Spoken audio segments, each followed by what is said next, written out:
Welcome to the Fantasy NBA Today podcast.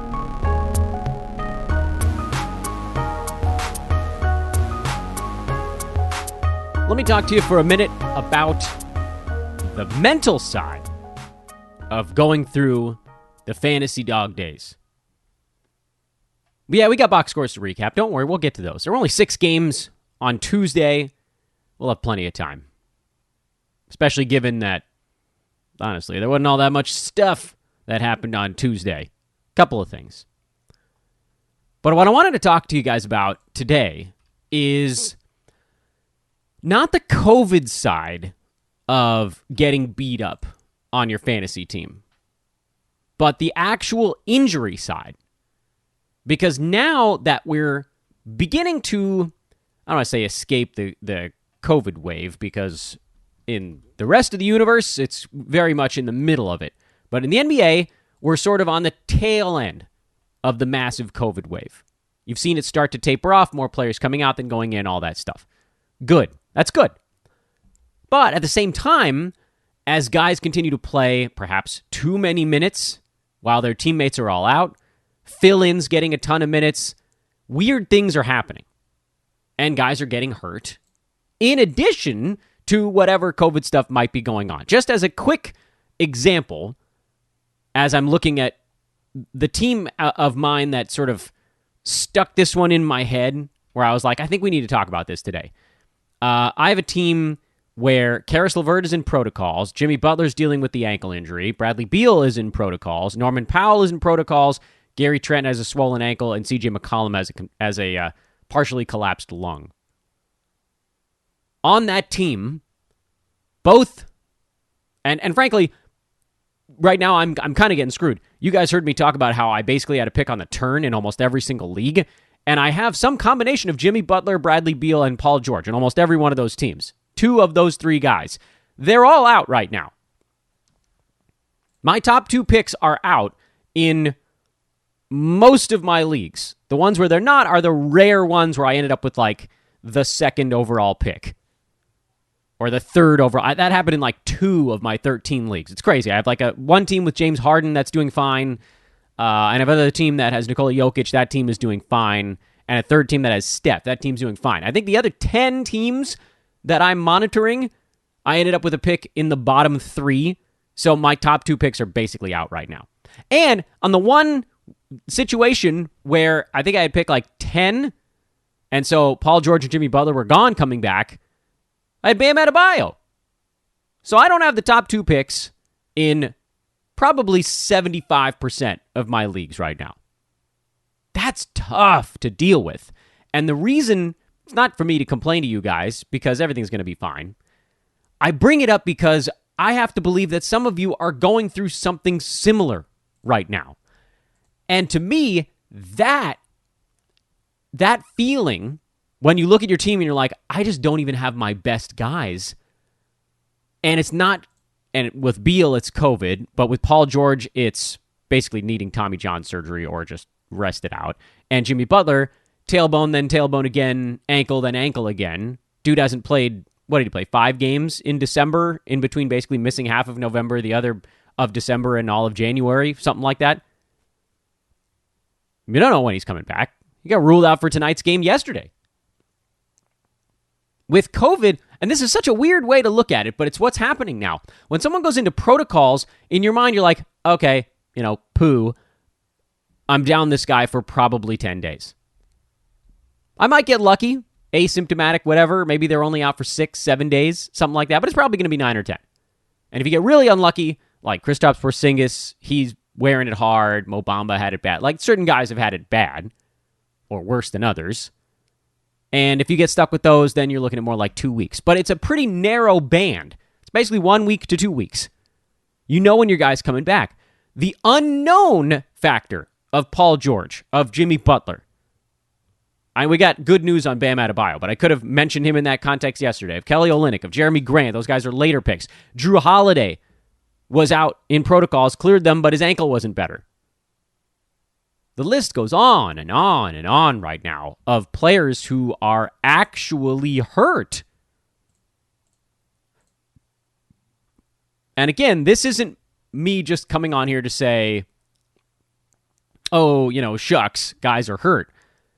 Anthony Davis is hurt, by the way. Rudy Gobert's in protocols. But, again, Dame out basically indefinitely. You guys don't need me to give you more names. Malcolm Brogdon, Achilles, CJ McCollum. We already talked about him. You don't need more names. What you need, I think, is a pep talk. And the reason I think you need that is because I need one. So we're going to do it from me to me, and you guys are all just going to sit back, and you're going to pretend it's to you also. That's what I wanted to talk to you guys about. What do you do when your team is not obliterated by protocols? Because when everybody was in protocols and very few guys were actually hurt, everyone was getting nailed at about the same pace. You might have had it on a different week than your opponent, but it balanced out over the last month or so. It generally balanced out. I know there's some of you that are like, no, my team was worse. You might be right, but it generally balanced out. These other injuries, they don't. They don't. They'll balance out over 10 years, but they're not going to balance out over a month. It's a much longer period of time you need for that thing to become a level playing field between you and your opponents. If you have 4 weeks in a row where your best picks are out, which Jimmy Butler, CJ McCollum, those are my top 2 picks on a 30-deep team, you're pretty much doomed. Maybe for the year. You might just be cooked at that point. But there's definitely an in-between. With COVID over the last month, I told all of you guys, as I was telling myself, this is the time to hunker down. Find the best streamers. While a lot of folks are falling behind in games played, or playing bench guys on their team that aren't that good, we went out and we found streamer after streamer after streamer.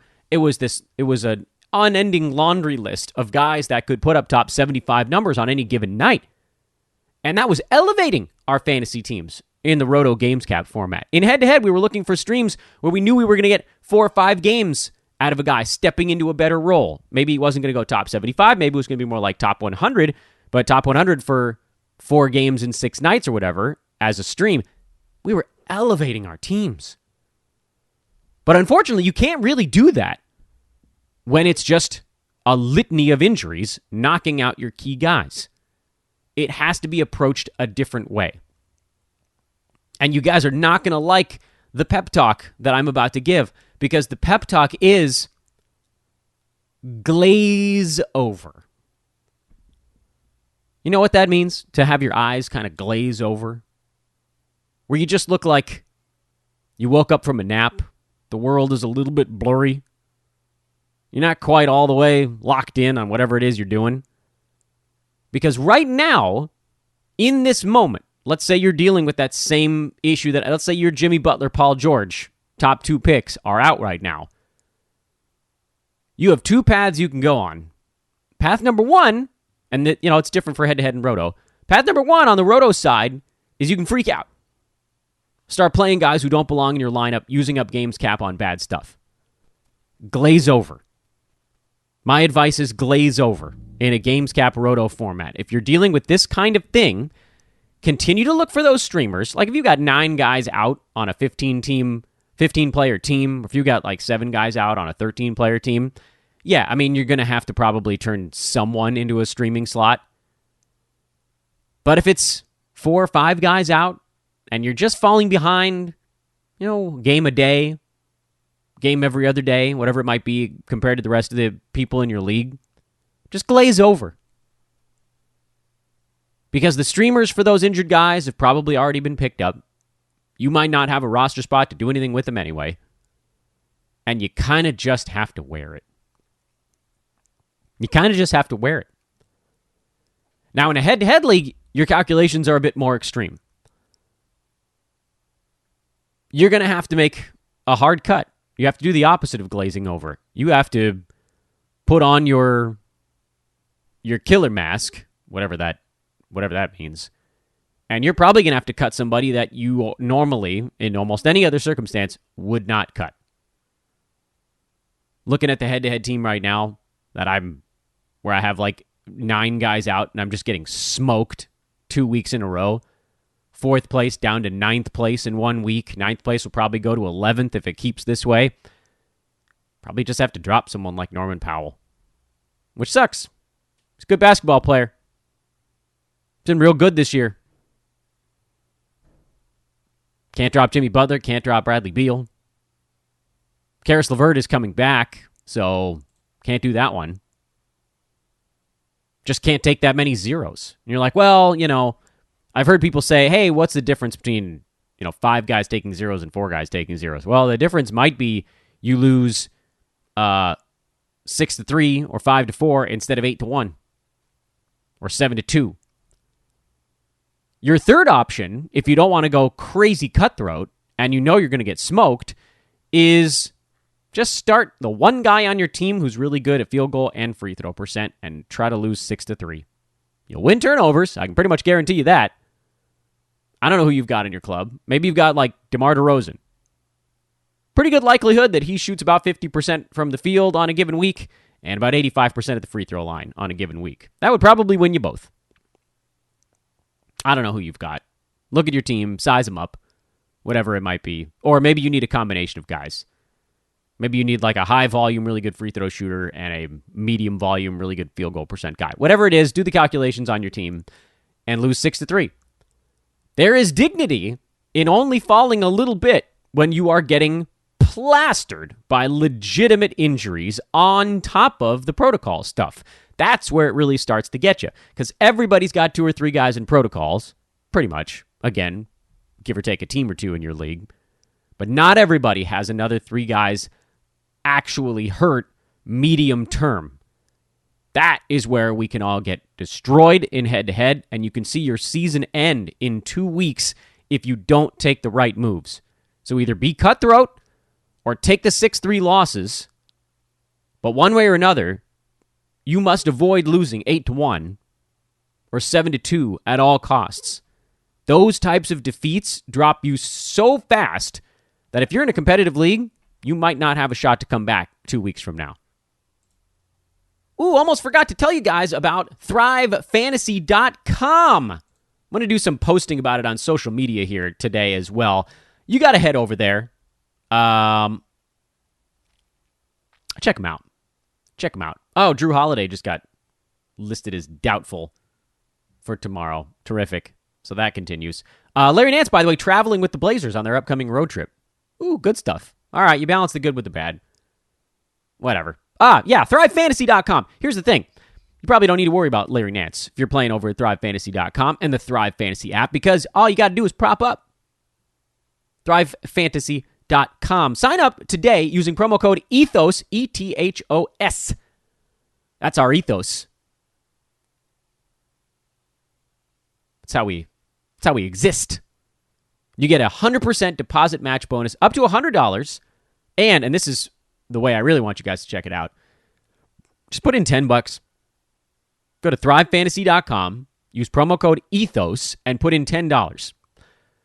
Everybody, I believe, at the site gets the 100% deposit match bonus, but with our promo code, you get those extra 2 $20 vouchers that you got to use on the $20 contests for NBA. But basically, for $10, you could do 3 of those NBA contests.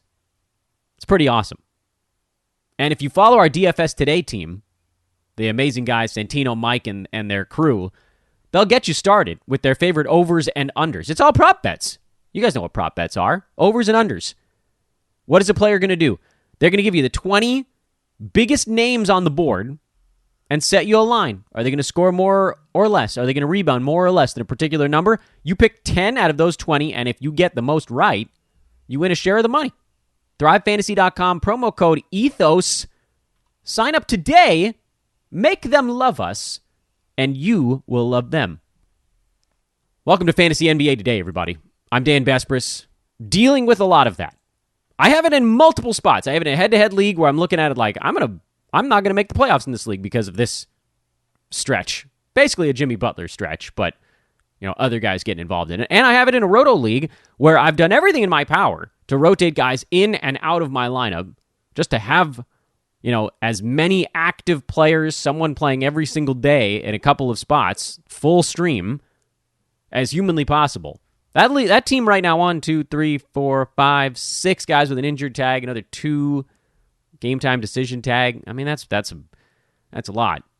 But I'm glazing over. Just not going to worry about it for 4 or 5 days. Just glaze over, come back, see if any of those guys came back. And obviously, if something else happens to your team, you can't fully glaze over. You have to be a little bit aware of it. In any event, you can follow me on Twitter at Dan Besbris, DanBesbris. We certainly do a lot of our chatter over on the socials during the day. Anything that's not happening basically between show and show, you're going to want updates. That's the place to get them. And also, of course, follow the single greatest fantasy news feed on planet Earth, Ethos Fantasy BK on Twitter.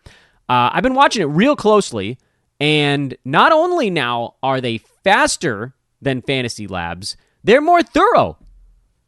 I used to have Fantasy Labs. I'm be straight with you guys here. I've basically had the Ethos Fantasy BK feed and the Fantasy Labs feed side by side on my tweet deck for the last 2 years. Ethos was the one I clicked to if I wanted a good assessment of what something meant from a fantasy standpoint. And then Fantasy Labs had starting lineups and generally got news out really fast if I could make the assessment myself, which is most of the time. Lately, Ethos has got it better, faster. For instance, just taking today for an example, Ethos Fantasy had the Thomas Bryant news before Fantasy Labs. Had the Spurs players potentially coming back news before Fantasy Labs. It's repeated. It's happening a bunch of times now. And I'm thinking, wow, Ethos Fantasy BK. You got to follow them, man. If you're not following them, you're falling behind. Just 6 games on Tuesday night. Oklahoma City at Washington. Bradley Beal in protocol. So we got our first look at that situation without Beal again. So there's a first look because it's happened before. Rui Hachimura played 15 minutes again, had 7 points. He's someone to keep an eye on just in case, but I don't see him getting a large role. Kyle Kuzma is pretty well settled in right now and on a serious heater of late. KCP is going to be worth starting while Beal is out. Dinwiddie, obviously, worth starting while Beal is out. Things certainly open up a little bit for the other guys when you take Beal's usage off the table. The other thing to monitor, Thomas Bryant coming back, and I don't know. I'm not fully set on where I fall with this one. I think people are over-rostering Thomas Bryant with the hope that he comes back and is like he was. He's 24% rostered, which I guess is not all that high. It's up to 8% over the last day. He's only available in one of my money leagues right now. So people are really hoping for something big from him. I don't see him getting up to the 27, 29, 30-minute mark that he was playing at last year before he got hurt. He was playing well, mind you, 65% shooting from the field last season. He was pretty sweet, 14 points, 6 boards. The defensive stats were kind of coming around before he got hurt. The rebounding was coming around a little bit. But I don't know. I mean, you got Daniel Gafford. You've got Montrezl Harrell, who played 24 minutes. Gafford played 23. You have Davis Bertans, who can be a stretch 5. Kuzma at power forward, so where does Hachimura slot? Does he play any small ball center? I don't see how there's that many minutes available for Bryant. Even if he's a little bit better than these other guys, it's not by enough to where it's like, oh yeah, he's going to get 30 minutes. So I think you're probably ending up sitting on a guy who's going to slowly ramp up, but probably to more like 22 to 24 minutes a game. And I don't know if that's enough. Meanwhile, by the time he gets sort of slotted in, you probably see Beal back in there, and then the usage shifts again away from more stuff for a big man. On the Oklahoma City side, they put up a $118, so this is a better offensive game, so not surprisingly, a few guys actually had fantasy value. Shea was good. Josh Giddey's been good lately, so he's startable while he's on a good run. Maybe he has now fully cleared the hurdle. So half of October, November, and December, and a little bit into January. About 2.5 months before that one started to click a bit. And then Lou Dort got the minutes back up to 34. He's going to sit right on the cusp. I do think he's startable if you can handle the low field goal percent. Phoenix beat Toronto on the road. Chris Paul finally woke up. He was in a weird little mini slump. Just kind of fell asleep. Suns were coasting along. Jay Crowder is going to get pretty big minutes here with Cam Johnson out. I don't know that I would start him anyway, though. Probably just pass on that. Toronto's side was interesting. No Scotty Barnes, no Gary Trent Jr., which meant Yuta Watanabe started, played just 15 minutes, and did nothing. Chris Boucher was the big winner. He played 37 minutes, doubled with 3 blocks off the bench, and that hold continues to pay off. New Orleans, game winner, Brandon Ingram. Big ball game for BI. He's certainly played better after a very slow start to the year. He's up to number 76 overall now. I don't think there's any buy low happening anymore. He'll probably roll up into that 60-something range if I had to guess. Josh Hart, back and playing well. JV was slow in this one. Usually he does well against opposing featured big men, but just not quite the case in this ball game. Davonte Graham is probably a drop in almost all formats when this team is healthy. Herb Jones is going to be sitting right on the borderline because it's all going to come down to defensive stats, and he didn't get any yesterday. The usage is going to stay low. That's not changing anytime soon. I think you stick with it for now, but as I've said about 10 times over the last 2 weeks, just be aware of when someone's value is tied to a particular thing like that. That's fine, but if it's way overperforming, you got to know it's coming back to earth eventually. Minnesota is one of my favorite teams to handicap because, I guess, to just say, start the starters. Nope, not worried about Jaden McDaniels playing a little extra. Jared Vanderbilt was in foul trouble. Also not worried about Malik Beasley playing extra. He got hot, so he got a couple extra minutes as well. Nope. D'Angelo Russell, Pat Beverly, Anthony Edwards, Jared Vanderbilt, Karl Anthony Towns. Memphis wins again. I know the Warriors were without Draymond Green, and they're just simply not the same without Dre. Steph was pretty good. Still in a shooting slump, but triple-doubled. Klay Thompson, 20 more minutes. He'll be sitting out a half of their upcoming back-to-back. But the amazing thing is that you can probably start him at only 20 minutes a game. He might even go up to like 22, 23 in the next one. I don't know how fast they're going to move him. But he hasn't been shy, nor should he be, because he's one of the best shooters on the planet. And he's certainly the second best offensive player on this team behind Steph. Sorry, Andrew Wiggins, who's going to take a hit in all of this stuff. I do think Wiggins settles into a better role as this thing levels off a little bit, so don't abandon ship. But if you want to bunch him for a game or two while Klay settles in, that's fine. On the Memphis side, and this is really the team, this might be the only team that we kind of need to pause on recapping the Tuesday card. Not for too long. Desmond Bane had a rare off game. D'Anthony Melton had another off game. He's had a couple in a row, but I'm sticking with him with no Dylan Brooks. He was too good early in the year. Zaire Williams started and played well, and that hurt Melton. Tyus Jones came off the bench and was awesome, and that really hurt Melton.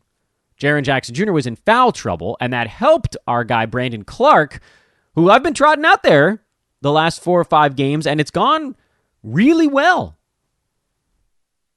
26 minutes is more than enough for him. He's not going to hit this mark most games, but he's a high field goal percent guy who gets rebounds, blocks.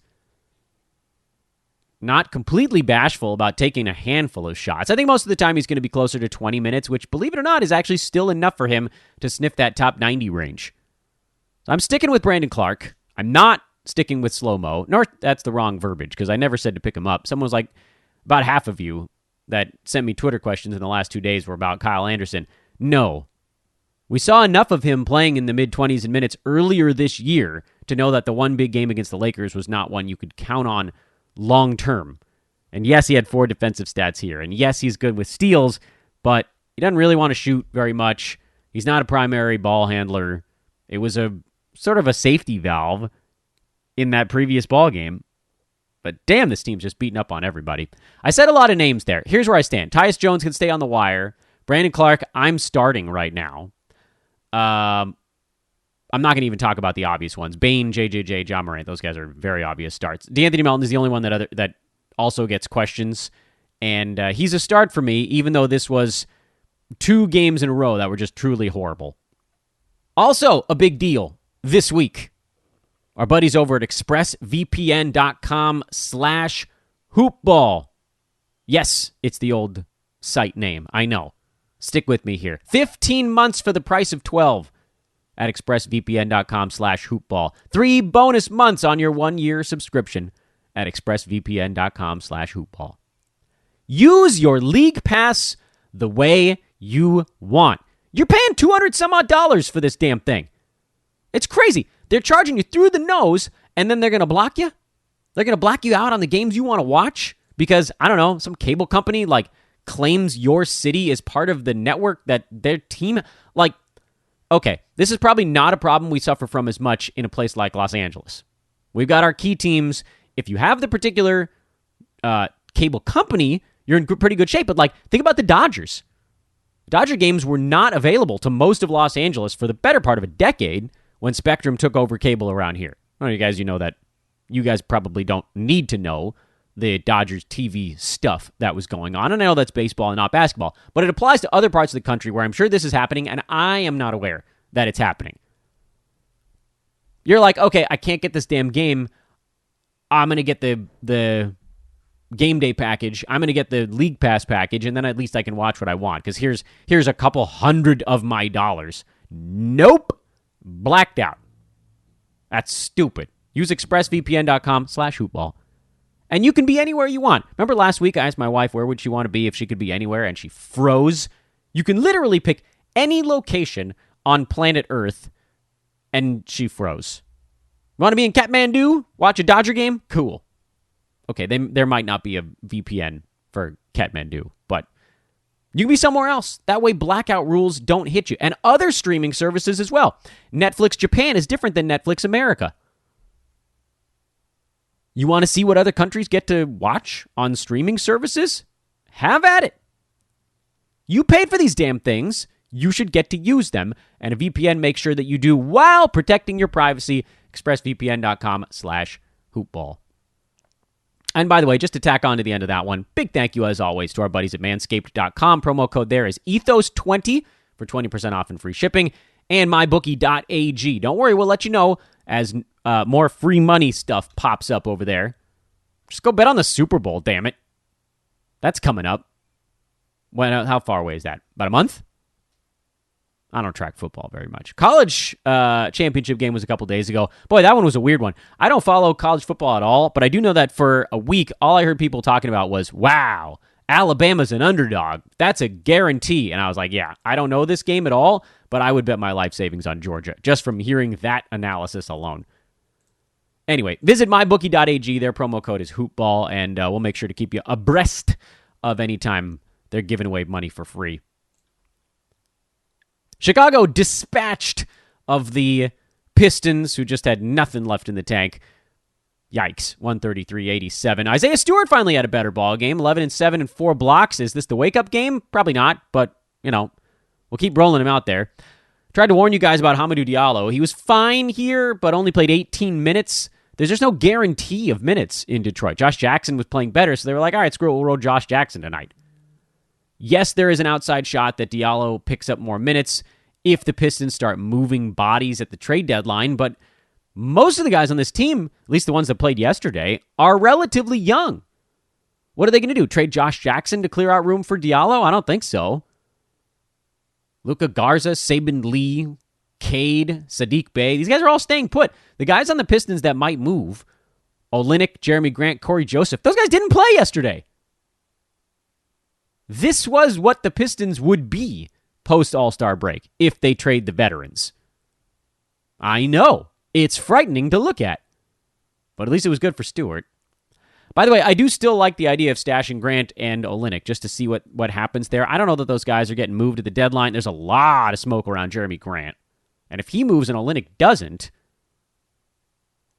oh boy, oh boy. Nothing of note on the Chicago side. I think, Troy Brown Jr. had 6 steals, which is pretty sweet. There may be folks that are getting upset with Alex Caruso and how much time he's missed. If he's getting dropped anywhere, you should pick him up. He was really good before he went down. I doubt he's getting dropped in many spots. He was top 70 prior to missing almost a month now between injury and protocols. But if he is, go get him. That's really the only note on the Bulls. And then the Clippers and the Nuggets, who played one of the ugliest games I've seen all year, got competitive late at least. Nuggets blew a 25-point lead in this game. Nikola Jokic, poor Nikola Jokic, needs more help than he's getting. Aaron Gordon was pretty good. There was a weird time early in the year where someone, I don't remember who it was trying to force Aaron Gordon on me on Twitter. And I was like, nah, man, we've been down this road too many times. Right now, he's having his best field goal percent year of his career, and he's still outside the top 150. So, nah. I guess it's possible he could have a week here with Will Barton out. It's conceivable. Monte Morris should be decent enough in a slightly higher scoring game. I think you could go Jokic. Monte Morris would be the two guys I would actually start on Denver, and then Gordon's more of a coin flip. Go with him in a head-to-head stream. Facundo Campazzo has not hit a shot in 3 games. He's 0 for 10 over the last 2. He's been horrible lately. Still got some minutes here, but yikes. He's just an assist stream at this point. And then the player everybody wanted to talk about on Twitter was Amir Coffey, who played a ridiculous 43 minutes last night. 18 points, 5 boards, 7 assists, 4 steals, 3 3-pointers. This will, I feel pretty comfortable saying, be the best game he has all season. And you might say, Dan, the previous game was pretty damn good too. Yeah, 21, 5, and 3. You might argue you could call those a wash if you really wanted to. But look at the previous stretch of games. You know? First of all, he doesn't get steals. He doesn't get them. Averages about 0.7, 0.8 steals per 36. So there's almost no defensive stats with Coffey. The fact that he got 4 steals yesterday was actually way outside the norm for him. Hitting 8 3-pointers over 2 games is a little bit wacky. I would say maybe the least wacky of the things that happen. He's an okay rebounder when he sees minutes. Probably will get you about 6 if he played full starters minutes.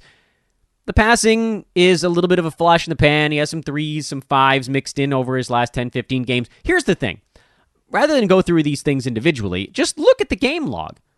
He's been playing, I don't want to say like fully meaningful minutes, but since about Christmas, he's been averaging about 25, 26 minutes a game. We only noticed him yesterday because he played an absurd 43. It's not that anybody else went down. You know, Nick Batum was in some foul stuff. Reggie Jackson had some foul stuff going on. It's just that everybody sucked. And Coffey was like, all right, I guess I can go make a couple. And no one else could. Pretty much on either side in this ballgame, aside from Aaron Gordon, Nikola Jokic, Amir Coffey. Those are the only guys in this game who bothered to make a shot. Everybody else was, like, accidentally put it through the hoop. Marcus Morris, he'll be better in the next one. I wouldn't worry about him. The usage is more than high enough to get you there. Reggie Jackson, I think I'm pretty much punting on. I thought he would pick up the pieces with no Paul George. He hasn't been very good. Eric Bledsoe had his better game again. Who knows when those are going to come versus not.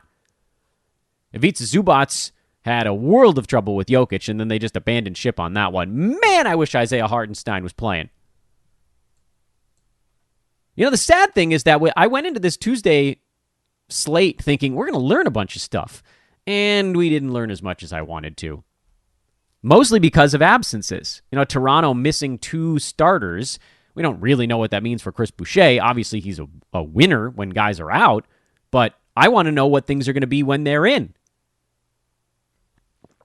Memphis, I thought we could learn a bit about their rotations, but Tyus Jones got lava hot, and Zaire Williams was really good. So that mucked things up a little. Denver, hard to really handicap a team when they put up 85 points. Luckily, the NBA happens every single day and will again tonight. Huzzah. Slightly larger Wednesday, 9-game card. Nothing completely out of the ordinary here. In terms of things to keep an eye on, I want to try to squeeze that segment here in towards the end of the program again. We'd gone a week or two without doing might have been more than that, without doing the homework stuff. It occurs to me that I don't know why I went away from it. Oh, well, we're back. Boston, without Marcus Smart, I'm not super into the Dennis Schroeder, Josh Richardson thing. They'll be fine, but nothing spectacular. Indiana, we might get Karis LeVert back. It's a big fat might. He has cleared protocols and is questionable for this ball game, so that would be useful.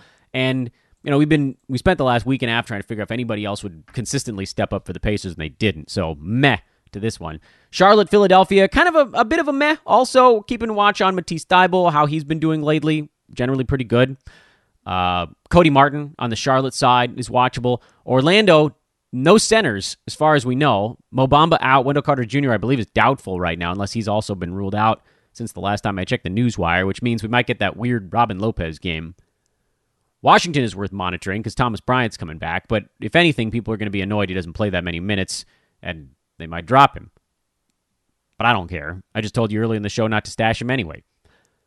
Dallas, don't care all that much. Porzingis still out. Knicks, Kemba Walker actually is questionable for this game, so that's something to watch as well. What does that do to someone like Alec Burks, who was quite startable as a starter, and probably will be again, because we know Kemba ain't going to last forever. But if Walker's actually back, do they give him that full starter's role again?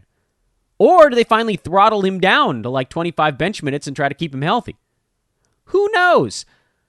Miami, same old story. Atlanta, kind of the same old story. There's turmoil there. Onyeka Okongwu is a really fun stream with Clint Capella out. Houston, blech. Spurs might have a bunch of guys back. If Devin Vassell got thrown to the waiver wire by someone who got annoyed with his injuries and COVID protocols, that's a guy to go pick up. Cleveland, I can't believe I'm saying this, but keep an eye on Rajon Rondo. Utah, Whiteside stream. Lakers are interesting right now. They signed Sekou Doumbouya to a two-way deal. Stanley Johnson's back. They had a really rough one against the Grizzlies, and now they get the Kings again. Sacramento's... They played a bit better in their last ball game, but still not particularly good. I don't know. This is one where I'd normally say look at the Kings, but they've been so awful that how do you even? And then Brooklyn, we think Kyrie Irving and James Harden are playing. It's possible that Nick Claxton plays as well. He had to leave the last ball game, so that's kind of fun. I don't think there's going to be any massive fantasy shifts tonight, but that's what's on the docket. We'll go slightly shorter today. Why the hell not? You guys can get back to your day. This is Fantasy NBA Today, Sports Ethos presentation. Ethos Fantasy BK on Twitter, at Dan Besbris. That's me. I did a little Reddit AMA yesterday. That was fun. So maybe I'll do one of those on Twitter today. You want to ask me anything? Someone on Reddit asked me why the sky was blue. That's particle scattering, I believe. Electromagnetic radiation stuff. Yeah, I took physics in high school. What the hell do I remember from it? 20-something years ago now. Woof! Male pattern baldness and memory loss. That's where we're at. All right. Have a great Wednesday, everybody. We'll talk at you tomorrow.